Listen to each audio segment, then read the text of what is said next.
కృష్ణ రుక్మిణీపతే గరుడ వాహన కృష్ణ గోపికాపతే శరణు మోహన కృష్ణ ప్రభో సద్గతే. సత్సంగం మహాపురుషులతో సంఘం ఉంది కాబట్టి నేను ఇస్తున్నాను దర్శనమని విశ్వరూప దర్శనం చూపించాను. సత్సంగం ముత్తినే పోదు, అందుకని మహాభక్తులైన వాళ్లతో చేరాడు, వాళ్లతో రోజు మాట్లాడేవాడు. చిట్ట చివర గంగా తీరానికి చేరాడు. యోగ మార్గంలో శరీరాన్ని ఇంద్రియాల్ని వేరు అన్న భావనతో వేరు చేస్తూ ఊర్ధ్వముఖ చలనం చేసి ప్రాణాన్ని బ్రహ్మస్థానాన్ని భేదించి చిట్ట చివర పరబ్రహ్మమునందు కలిసిపోతున్నాడు. ఏ నలుగురు విష్ణుభటులు కనపడ్డారో వాళ్ళు మళ్ళీ కనపడ్డారు. పరమమంగళ స్వరూపాలతో కనపడితే వాళ్ళకి నమస్కారం చేశాడు. నమస్కరించి విష్ణు పార్షదులలో ఒకడిగా విష్ణు స్వరూపాన్ని పొంది చేరిపోయాడు. ఎంత పైకెక్కి కింద పడిపోయాడో అంత పైకి మళ్ళీ వెళ్ళిపోయాడు పశ్చాత్తాప కారణము చేత. ప్రాయశ్చిత్త కర్మ కన్నా మనిషిలో వచ్చిన పశ్చాత్తాపము ఎంత గొప్పదో నిరూపించింది అజామిలోపాఖ్యానం. నామ వైభవాన్ని నిరూపించింది అజామిలోపాఖ్యానం. కర్మల వైభవాన్ని నిరూపించింది అజామిలోపాఖ్యానం. మరణకాలమునందొచ్చేటటువంటి సంకల్పముల శక్తిని నిరూపించింది అజామిలోపాఖ్యానం. ఇన్నిటినీ నిరూపించింది కాబట్టి అది గొప్పది. యమభటులు వెళ్ళి చెప్పారు యమధర్మరాజు గారికి, మేము ఇలా వెడితే తోసేశారు మమ్మల్ని, వాళ్ళు విష్ణు పార్షదులట, ఇలా అయితే నీ దండనం ఎక్కడ నిలబడుతుందని అడిగారు. ఆయన అన్నాడు, పిచ్చి వాళ్ళలారా, నేను కాదురా, సమస్త లోకములు ఆయనకే నమస్కరిస్తాయి. మహానుభావుడు, ఈ లోకములను సృష్టించి స్థితిలో నిలబెట్టి చిట్ట చివర లయించేసేవాడు. అటువంటి నారాయణ నామము ఎక్కడ ఎవరు ఏ కారణము చేత పలికినా ఇక పైన మీరు వెళ్ళకూడదు. మీరు తెలియక వెళ్ళారు, మీరు ఆయన పాపకర్మలే చూశారు, కానీ ఆ నామము చేత అతని యొక్క పాపములు దహింపబడ్డాయి. అది మహామరణ కాలమునందు పలికాడు. అందుకే తెలివి ఉన్న మనుష్యులు తెలిసి కానీ తెలియక కానీ ఎప్పుడు ఎక్కడ చేరినా భగవన్నామాన్ని చెప్తూ ఉంటారు. ఉత్తినే ఉండరు, ఏదో ఒక నామాన్ని పట్టుకొని నామాన్ని చదవడమో నామాన్ని వ్రాయడమో చేస్తూ ఉంటారు. స్వరపేటిక ఉండి భగవన్నామం చెప్పగలిగిన ప్రాణి మనుష్యుడు ఒక్కడే. ఆ నామాన్ని కూడా విడిచిపెట్టుకుంటే ఇక రక్షించేవాడు ఉండడు. అందుకే భగవన్నామం పలుకుతున్న వాళ్ళ జోలికి మీరు వెళ్ళకండి, వాళ్ళకి ఎప్పుడూ మీరు కనపడకండి అని చెప్పి మీరు ఎవరిని తీసుకురావాలో నేను చెప్తాను. వాళ్ళని తీసుకొచ్చేటప్పుడు అత్యుత్సాహంతో వెళ్ళండి. ఎవరి దగ్గరికి వెడతారో తెలుసా?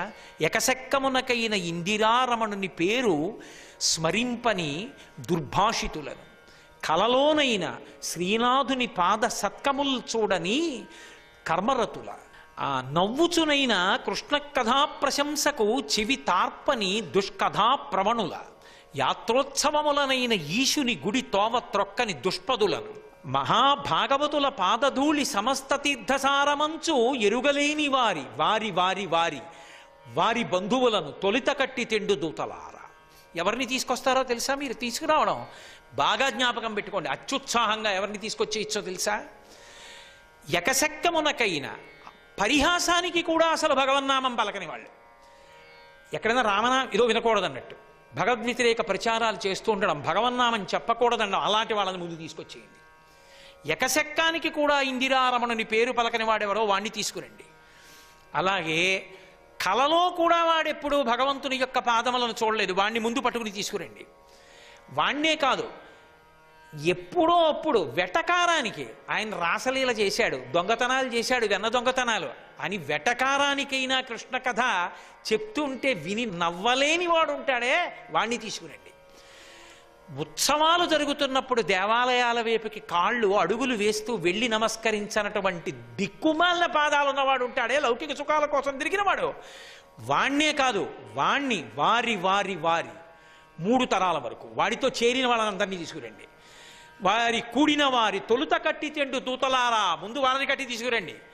భగవన్నామం ఎక్కడ వినపడినా మీరు వెళ్ళకండి.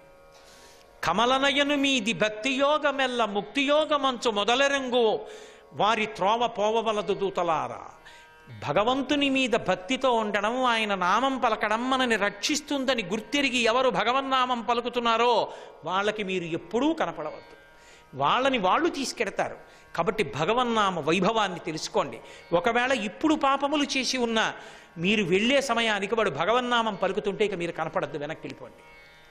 వేరే వాళ్ళు పెడతారు, హరిదూతలు పెడతారు, వాళ్ళ కోసం మనం వెళ్ళకూడదు అని అందరం కూడా శ్రీమన్నారాయణుడికి నమస్కరించాలి. అటువంటి భగవద్విభూతి భగవన్నామమునకంత శక్తి ఉన్నదని నిరూపించి అది అయితే ఏమండి బతికున్నంతకాలం ఎందుకండి, ఆఖరణ ఒకసారి చెప్పేస్తే సరిపోతుంది కదా అనుకుంటారేమో అని వ్యాసుల వారు భాగవతంలో చెప్తే పోతన గారు ఒక మాట చెప్పారు. ధృతి తప్పిన తరి గత పుణ్యముల వలన కాక ఎట్టుతోచు కేశవుడు మదిన్ మితిలేని జగము దాల్చిన అతడొక్కడ మనమిలోన మెలగడువాడే. స్పృహ తప్పిపోయి ఉద్వేగంతో వాళ్ళని చూసి ఊపిరాగిపోతుంటే అప్పుడు ఆయన గుర్తొస్తాడు. ఆయన నామం గుర్తొస్తుందా? ఒక్కనాటికి గుర్తురాదు. ఆయన ఎవరు? మితిలేని జగము దాల్చిన, జగత్తులన్నింటినీ దాల్చిన వాడు అక్కడ మనసులో అణిగి ఉంటాడా? ఉండడు. అందుకని ఇప్పుడు చేసేవన్నీ చేసి అప్పుడు భగవన్నామం చెప్తానంటావేమో, అదో పెద్ద కాయిచ్చు. అలా అనుకోకు. ఇప్పుడే ప్రారంభం చేయి. ప్రారంభం చేసి ఇప్పుడే భగవన్నామాన్ని పట్టుకో. ఆ నామం నిన్ను తరింప చేస్తుందని మనుష్యుడిగా పుట్టినవాడు కనీసం ఏది పట్టుకుంటే తరించిపోతాడో చెప్పినటువంటి అద్భుతమైనటువంటి గాథ అజామీలోపాఖ్యానం. అందుకే ఎక్కడెక్కడ ఎవరు ఈ అజామీలోపాఖ్యానాన్ని చెప్తున్నారో, ఎక్కడ భక్తితో ఈ అజామీలోపాఖ్యానాన్ని వింటున్నారో వాళ్ళందరి యొక్క పాపరాశి నా అనుగ్రహము చేత ధ్వంసమైపోవుగా కానీ విష్ణువు వరం ఇచ్చారు. శ్రీకృష్ణ లీలలకి ఎనలేని ప్రాధాన్యం ఉన్నది. శ్రీకృష్ణ లీలలు అనేటటువంటి విషయాన్ని ప్రధానంగా 2 కోణములలో పరిశీలించి దాని వలన స్ఫూర్తిని పొందవలసినటువంటి అవసరం ఉంటుంది. శ్రీకృష్ణ లీలలన్నీ కూడా బాల్య క్రీడలు. సాధారణంగా క్రీడ అనేటటువంటిది దేని కొరకు ఉంటుంది అంటే వినోదమును అనుభవించడం కోసం, మనస్సుకి ఒక ఆహ్లాదాన్ని పొందడం కోసమని మనం అనేకమైనటువంటి వినోద ప్రక్రియల యందు పాల్గొనడము జరుగుతూ ఉంటుంది. మనసుకి ఉల్లాసమును పొందాలి అన్న ఉద్దేశ్యంతో. మీరు భాగవతంలో శ్రీకృష్ణ పరమాత్మ మనసుకి ఉల్లాసాన్ని దేని చేత పొందాడు అన్నది పరిశీలనం చేస్తే అసలు ఆయన క్రీడలన్నీ, ఆయన ఆటలన్నీ, ఆయన లీలలన్నీ, ఆయన చేష్టితములన్నీ పరోపకారములు. కేవలము ఇతరులకు ఉపకారం చేయడంలో ఆయన ఆనందాన్ని పొందాడు. ఇతరులకు ఉపకారాన్ని చెయ్యడంలో ఆయన ఎనలేని సంతోషాన్ని పొందాడు. అలా సంతోషాన్ని పొంది అలా ఆనందాన్ని పొందడానికి బాల్య క్రీడల్ని చేశాడు తప్ప కేవలముగా ఏదో తనకి వినోదాన్ని పొందడం కోసం మాత్రమే చేసినవి కావు. దాన్ని మీరు గ్రహించినట్లయితే మనకు ఒక విషయం ద్యోతకం అవుతుంది. ఒక మనిషి ఉల్లాసాన్ని పొందడం, ఒక మనిషి సంతోషాన్ని పొందడం ఏ కారణం చేత జరగాలి అంటే ఇతరులకు తాను ఉపకారం చెయ్యగలిగాను అన్న భావన చేత. కృష్ణ భగవానుడి యొక్క లీలల్ని పరిశీలనం చేస్తే పరోపకారం చెయ్యడమే ఆయన యొక్క క్రీడ. రెండవది, వాటిని లీలలు అని పిలుస్తారు. లీల అన్న మాటకు అర్థం ఏమిటంటే గత జన్మలలో చేసుకున్నటువంటి కర్మ ఈ జన్మలో అనుభవానికి వచ్చి తత్కారణము చేత ఆయన చేసినటువంటి ఒక క్రియ కర్మ విశేషం అవుతుంది. కర్మఫలాన్ని అనుభవించడానికి మనం చేసినటువంటి కార్యం అవుతుంది తప్ప అది లీల కాదు.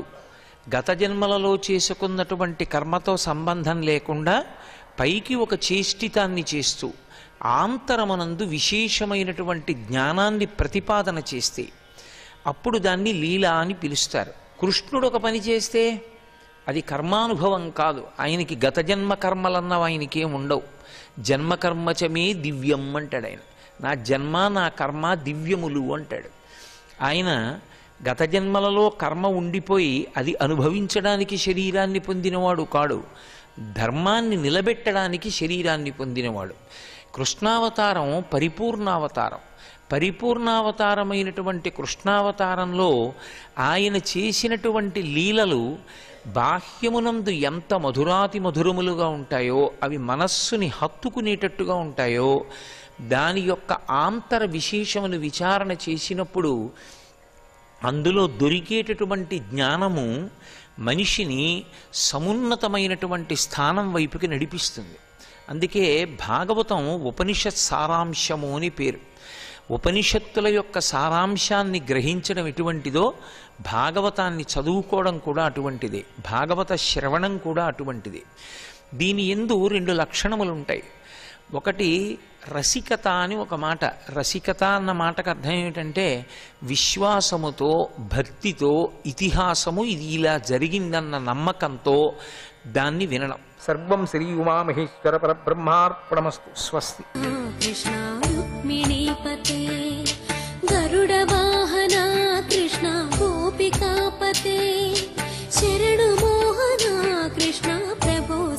జగతే